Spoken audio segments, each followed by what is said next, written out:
Hello YouTube family, मी शीतल आणि शीतल daily ब्लॉगमध्ये तुम्हा सर्वांचं स्वागत करते.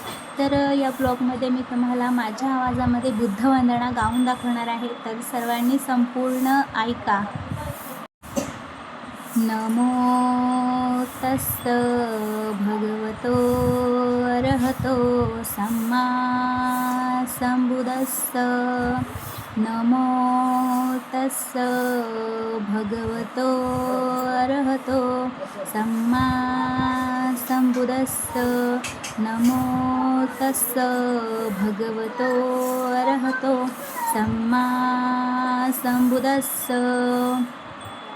बुद्धं शरणं गच्छामि, धम्मं शरणं गच्छामि, संघं शरणं गच्छामि, द्वितीयंपि बुद्धं शरणं गच्छामि, द्वितीयंपि धम्मं शरणं गच्छामि, द्वितीयंपि संघं शरणं गच्छामि, तृतीयंपि बुद्धं शरणं गच्छामि, तृतीयंपि धम्मं शरणं गच्छामि, तृतीयंपि संघं शरणं गच्छामि.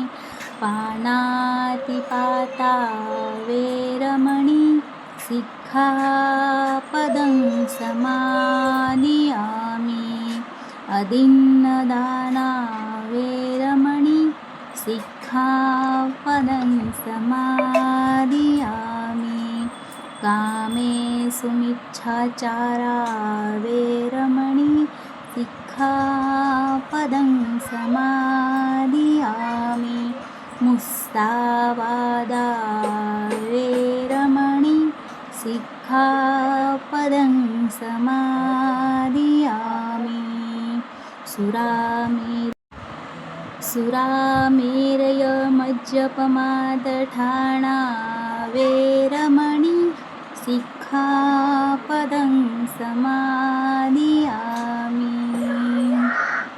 साधु साधु साधु.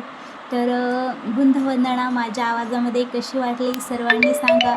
जय भीम, नमो बुद्धाय सर्वांना. Bye bye. भेटूया पुढच्या नवीन ब्लॉगमध्ये. असंच एका धम्मगीतावर बोलूया पुढच्या ब्लॉगमध्ये. तोपर्यंत बाय. व्हिडिओ आवडला असेल तर नक्की लाईक करा.